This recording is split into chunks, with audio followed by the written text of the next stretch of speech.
Welcome into the Eagle Communications Sports Update right here on HutchPost.com. High school, college, pro, we keep you in the know. As always, my partner, Glen Grunwald, I am Daren Dunn. Before we jump into the HCC 44-14 victory over Garden City, we've got to discuss something, Glen. What's that? Last week, I'm watching the starting lineup videos for HCC, and Alvin introduces himself. Now, all season long, we've been told Kamara, but he says it in the video, Kamara. Mm-hmm. Which is it? Both. How could it possibly be both? You know what I'm going to do? It's actually like the car, he indicated. This was during the broadcast. I said, Alvin, how do you pronounce your name? Both ways. Doesn't matter to him. But he says it's like the car. So it's like the Camaro, but with an A at the end. Camara. It doesn't matter which way but you know pronounce. What? I'm going to call him Clark Kent because I got some new glasses. I got my Clark Kent glasses because he's playing like Superman. You did not jump into the telephone booth. I don't know if that's even legal. And I asked him, does he have a telephone booth on campus someplace? He says, I'm going to have to get me one of those. So Alvin playing like Superman, there's no doubt about it. Had another tremendous game. Now he has over 1,000 yards for the season. Spectacular once again. Doesn't matter what you call him, but we're going to try to stick with Kamara. Alvin Kamara, 3 touchdowns. He now has 14 touchdowns in his last 4 games. On the second possession, he reels off another 65-yard scamper. Actually looked reminiscent of what he did against Coffeyville. And you look at HCC 44-14 victory over Garden City. Coach Rhodes knew his team came out with a different fire, with more fervor.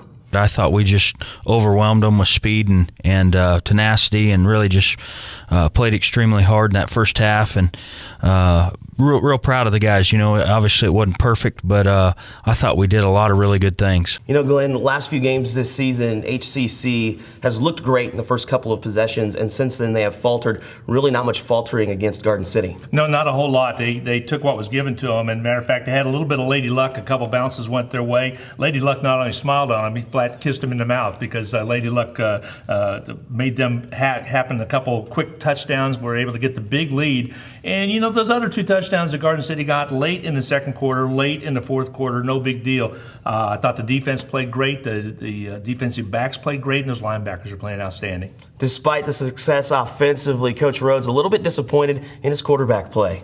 They missed some open receivers and just got to do better in terms of decision making. I mean, we're going to have to throw the football at some point this season, you know, and as much as we're going to pride ourselves in running the football, we got to be balanced. And we did have a little, you know, we had pretty good balance in when you look at the total yardage, but we also missed some golden opportunities to throw it to some guys that were wide open, and we just have to get better at that. Very comparable numbers for these quarterbacks. Kalen Ben, 8 for 17, 105 yards, a touchdown. Dalton Demas, 8 for 16, 114 yards and a TD.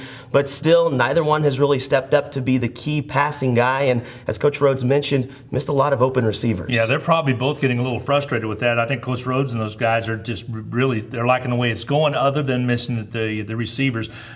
Demas has a great arm, has a great knowledge of football. Kalen's so doggone athletic. It's going to be interesting to see which one. And I hope one of them steps up here before too long to take the reins. Really riding Alvin Kamara heavy. Of course, you get guys in the backfield like Braden Smith, Travis Custis. We get to see a little bit of Torrey Smith. But as Coach Rhodes also mentioned, you've got to get down the road where you can be able to pass the ball and have that nice balance of pass to rush. Speaking of the rushing game for Garden City, not too hot. 45 yards on 40 attempts, just 1.1 yards per carry. The HCC defense really clamping down, not only in that regard, but 276 yards passing. For Garden City, they threw 3 interceptions. Yeah, they did throw 3 picks, and Tyler Williams just about got another one, ended up being a completion, but he had that ball dead to right. That was early on in the game, and he's playing with a hurt shoulder as well. So I think you're going to see some folks step up. Bobo Staples came in, and he was activated this last week. Put a little size back there in that corner spot. He played well. Devontae Staples, a lot of broken up passes, some other injuries to report. Brendan Blackburn,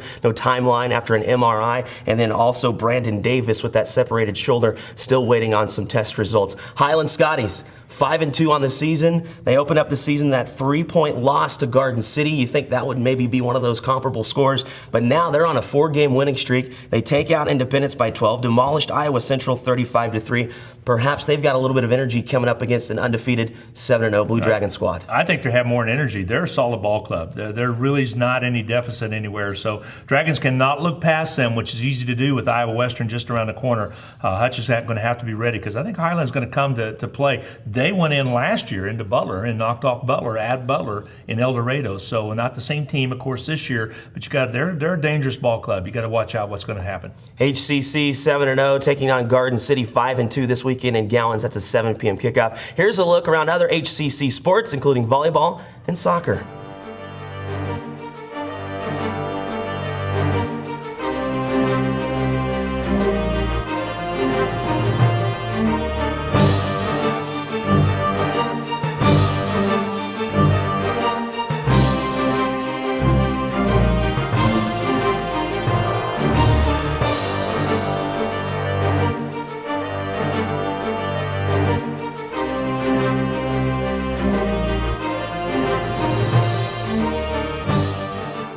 Looking now to high school football, the Salthawks 2-4 after Salina Central beats them 27-12. Glenn, you had a chance to see that game. How are the Salthawks looking, and where do they go from here? Well, first of all, it was raining at the start of the ball game. That did dissipate and go away, but still it might affect them a little bit. Coach said it didn't. They really just did not come out and play very well at all. Just could not get anything going. Tied into 6-6. Central put a late touchdown on a 4th and goal situation to go up 13-6 at halftime. Hutch came back 13-12 with a mid third quarter score, and just wasn't enough as Central hung 2 more scores on the Salthawks. Defense just didn't get it going, and they're going to have to rebuild a little bit. The nice thing about it is you got a whole another start now. Most of the teams across the state are going into district play now. It's kind of the second half of the season to some extent, Daren, and so it doesn't really matter what you've done before. Most of the conference play is over. There's a few district games that are also conference games, like Derby, for example, has a conference game against campus, but for right now, they take on Garden City. Garden City comes to town, then they turn around and in the next couple of weeks, Dodge City, and then also Wichita Northwest. So you see what they do. They got another chance to put something together, try to get into postseason play. Salthawks 2-4, now taking on, as Glenn mentioned, the Buffaloes of Garden City at 500 on the season, 3-3. Down the road to Buhler. Buhler now reeled off 5 straight victories, 5-1 on the season. Roll over El Dorado 60-7. Upcoming, they will return home to face the undefeated Hayes Indians. Here's a look across some other scores around Reno County. Of course, we mentioned Salina Central beating Hutchinson 27-12. How about Hutchinson Trinity 27-0 over Cheney, and Hutch Trinity now number 31 in the state, 6-0 on the season. Buhler, we mentioned, 60-7 over El Dorado. Halstead 43 over Nickerson 7. Nickerson struggling on the season at 1-5. Larned 18 to Haven's 13. So Haven losers once again, and Haven on the season not faring so well. We'll look at their record here shortly. Caldwell gets the better of Pretty Prairie, actually 45ing the Bulldogs, 46-0. Fairfield's looked good on the season, facing a Cunningham team that's really struggled. They've only had 8 players early on in the season, fell down to 7, had to forfeit a couple of games. Fairfield 72-0 over Cunningham. Now coming up, Nickerson at 1-5 will take on Smoky Valley. They'll be on the road against the 3-3 Vikings. Haven at 2-4 will take on 1-5 Clearwater. Pretty Prairie at 500, 3-3 will take on the Titans of the combo team, Attica Argonia,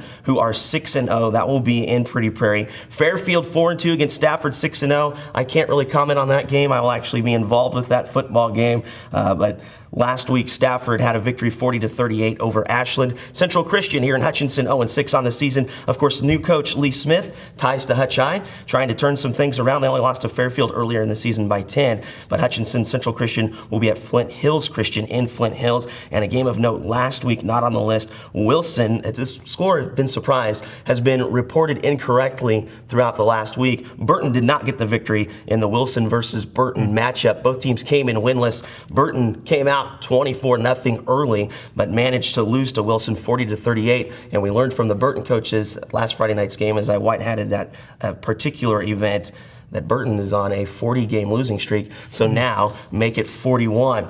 KU football kept their matchup close against the Oklahoma State Cowboys, number 16 in the nation.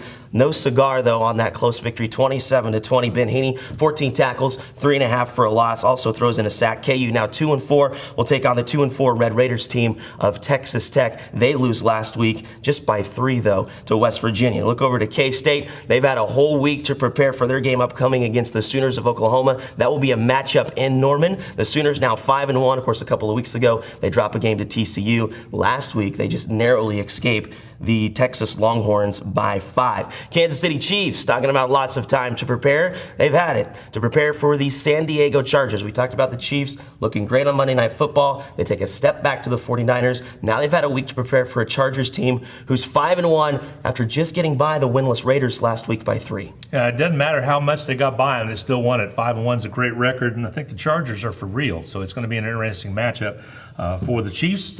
Chargers, like you said, at 5-1, playing really good football, and we'll see what happens. Chiefs 2-3 taking on the 5-1 Chargers. That is this weekend. Well, turns out the only thing that can stop the Royals is the weather. Of course, the game postponed last night because of the weather, but undefeated in the playoffs. They have that 2-0 lead over the Angels in the ALCS. Glen had a chance to catch up with World Series MVP Bret Saberhagen, who reflected on the excitement of ending the playoff drought. This town really hasn't had this much excitement baseball-wise in a long time, and I think a lot of these the fans have never really seen a postseason game. I think they got used to it for a while back in the late 70s, the early 80s, mid 80s.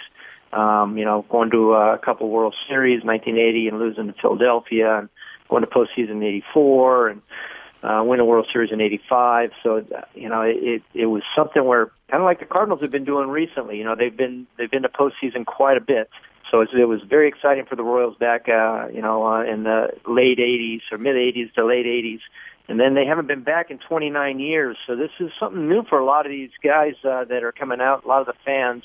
It's kind of cool to see how exciting the city is, and it's a great feeling. Royals return home after the weather delay, going to end up with an afternoon game when all is said and done, but also 3 chances to close at home.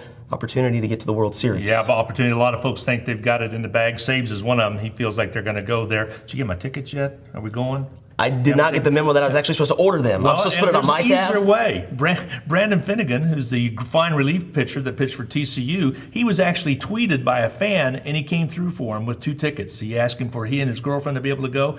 Brandon was able to tweet him back and said, yep, pick him up a will call. How about that? That's pretty nice. Meanwhile, over in the NLCS, the Giants have gotten things tied up with the Cardinals, or rather, we should say with a walk-off home run, the Cardinals have tied things up with the Giants. Now, how would that be if you had a rematch of the '85 World Series and the 2014 World Series, and you get the Cardinals versus the Royals? Hey, for Glen Grunwald, I'm Daren Dunn. We'll catch you next time on HutchPost.com and your Eagle Communications Sports Update.